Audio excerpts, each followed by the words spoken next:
Praise the Lord. I thank the Almighty Father for giving me this opportunity to share this thought. Today I would like to talk about the spiritual gifts. So we can witness about the detailed description about the spiritual gifts in 1 Corinthians from chapter 12 to 14. There is a detailed description. So I'm not going to talk about all of the spiritual gifts. I have chosen two of the gifts for this particular video. One is the gift of healing, and the second is the gift of tongues. So let's talk about the first thing. I would like to talk about the gift of tongues. So most of you would have received the gift of tongues by the grace of the Lord. As we read throughout these chapters from 1 Corinthians from 12 to 14, chapter from 12 to 14, there are different types of tongues. Like one is we speak in an unusual language. Paul mentions that it is the person who speaks in tongue, he is speaking the mysteries to the Lord. And the second is like we are speaking in different tongues in different native nationality languages to get those people to the Lord. So this is a small description about the different types of tongues. So generally we have a thought, or most of the believers, we have a thought tongues is something like it is a symbol, or it is the identity of the Holy Spirit. Holy Spirit is nothing but tongues. That is, most of them have the view about the tongues in that way. So unfortunately, in some places where they label themselves as churches, so they use this tongues as a tool to show some kind of spiritual stunts. We can witness that in many churches. That is what the Bible clearly warns us, that do not be deceived. Whoever is carrying the Bible is not a Christian. We have to differentiate between the good and the evil. The Satan knows the Bible much better than most of us, because he is waiting to get every soul to hell in his given allotted time. So we have to be very careful. So when we read about the tongues, or when it will happen, or when how can we use it, so we see a clear description in the Bible that when someone is speaking in the tongue, he is speaking the mysteries to the Lord. And when he's present in the church, when there are a lot of other people who are not gifted with such tongues, it's better for him not to speak in the tongue, because the opposite person will not understand, and it will be a discouragement to them. So this shows us that if someone is trying to publicize this tongue in a church or in a locality,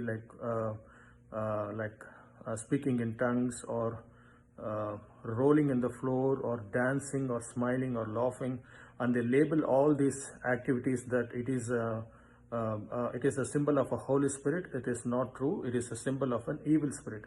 The Holy Spirit will not make us to look or act like a mad fellow.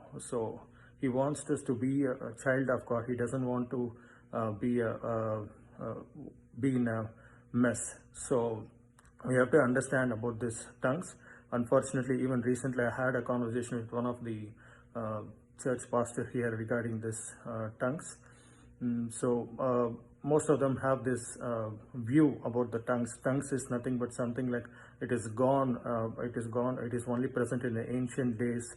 It is no more applicable to this current generation. And unfortunately, because of all these scenes what we are witnessing in our so-called churches, that people are dancing, and they're speaking, and they're laughing, and all those things. So we as believers think that this is something like contradicting with the Bible, and this is not from the Lord. So that is the one thing I would like to share about the gift of tongues. You have to understand what does that mean about the gift of tongues. It is like something speaking a mystery to the Lord, and we earnestly thirst that we have to ask the interpretation for what we are speaking. It is not something to publicize in front of the others, even with your own partner. The second thing I would like to talk about is miracles. So right from the ancient days, even from Moses period, from Jesus period, and right now, like we all need miracles in our daily life.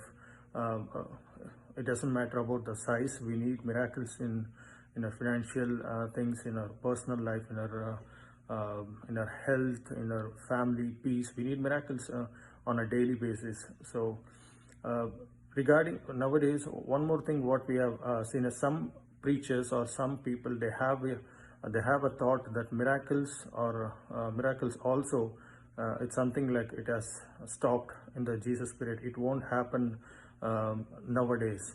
So everyone have a different view. Like, I think differently, you think differently, but end of the day what matters is what Bible says, or what Bible tells about each and every topic. That matters. So we have to look, when some preacher says that he doesn't believe in miracle or doesn't believe in tongues, and he preaches the same thing to his church members.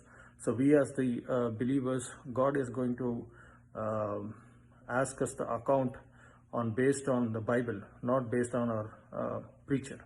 So we have to be very much dedicated in reading the word of the Lord. That is why the Lord wants us to do not be deceived in the last days. So we have to be very careful to differentiate between the good and the evil. Not because you cannot give an account to God at the judgment day saying like, my preacher said this, so that is why I didn't believe or I didn't follow. So Jesus mentioned in one verse that my words will put you into judgment. I'm going to judge you according to my words. So what is written in the Bible is it matters the most for us. Yes, at the same time, we cannot ignore the preachers. They are the anointed people of God. They are the man of God. But we have to listen everything. But at the same time, we have to connect it to the Bible. It doesn't matter who is saying that. It could be your traditional pastor from 30 years, from your generations to generation, or it could be a biggest preacher in your state or in your country. You can take all those verses, but you have to connect it with the Bible and see. Whatever is good, you can take it. Whatever is not, if something is contradicting with the Bible, you just have to ignore it. So coming to the point of miracles, like we see, we hear a lot of miracles. A lot of people say like, I'm talking about the Christian miracles. We went to a particular city. We went to the particular preacher. He prayed for us. We got this miracle. My disease got healed. My wife got conceived. My tumor got cured. We went to that particular place. This particular preacher prayed. So a lot of people say this. We hear about this in our daily life.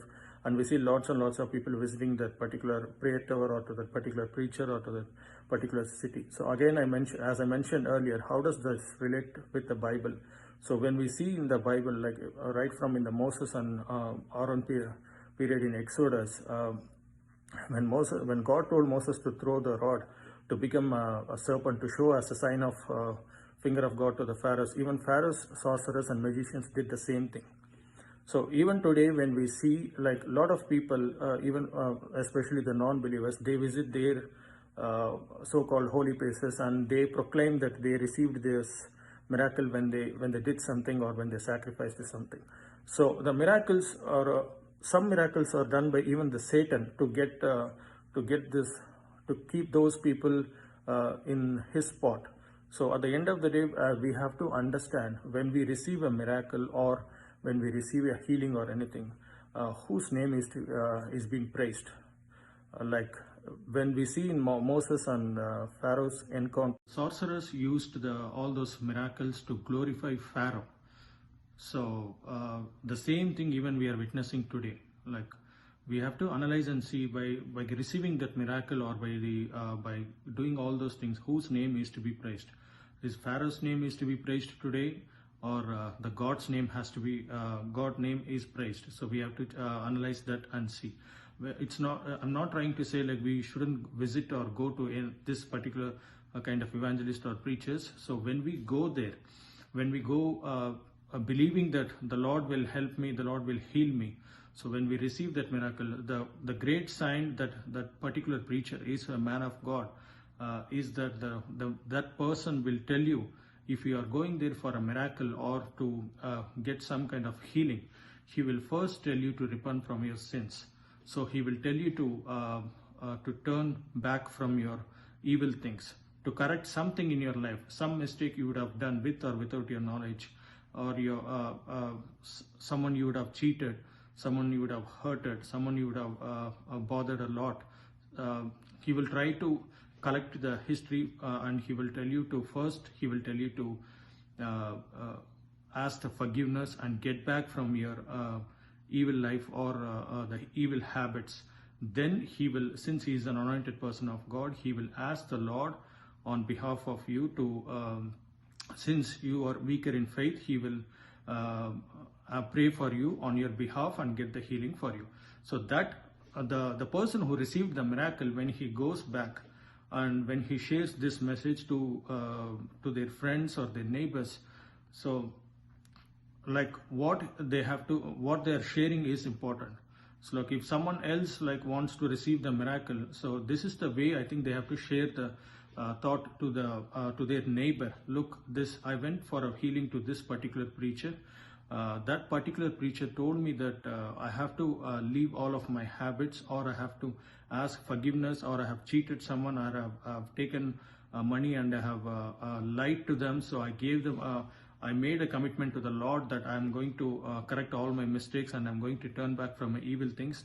Then that particular preacher prayed for me, then the Lord healed me. So similarly, if you want to receive such kind of healing or a miracle, the first thing I would sincerely suggest you is to read the word of the Lord, to turn back. If there is something you have to correct from your life, if someone you would have cheated or some habits you want to leave all those things, then you pray to the Lord. The good Lord is gracious enough to heal you on your very own your house.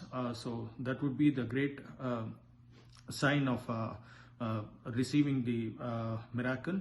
So I think these two are the things what I would like to I thought of sharing with you today. So I would like to sum up with this video. The first thing is tongues.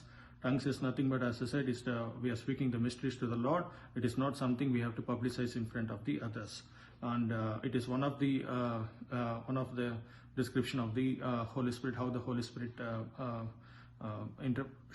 works in us. And the second is the miracles. Even today we can receive the miracles when we believe, when we turn back from our sins. We can receive the miracles. It's not like something it has stopped long before.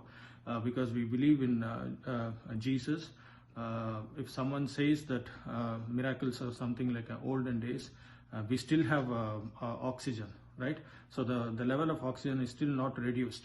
What it has been there in Moses period, what it has been there in Noah period, what it has been there in Jesus period, it is same level today. It is enough for us to breathe. God did not reduce the level of oxygen. That itself is a miracle, right? So the sun is still giving us the brightness. That itself is a miracle.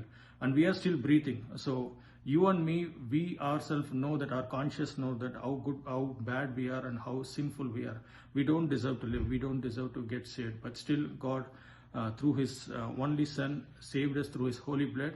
So that itself is a miracle. Miracle is not something like instantly happens. Every second we are living, every second is a miracle. I'm breathing, that is a miracle. That itself shows miracles are happening still today. And that's all I would like to sum up. I hope this video could give a light about these two things to you. I hope and pray that every one of you who is watching this video will grow more in the Lord and listen to the voice of the Lord more and get closer to Him. Thank you for watching this video. God bless. Thank you.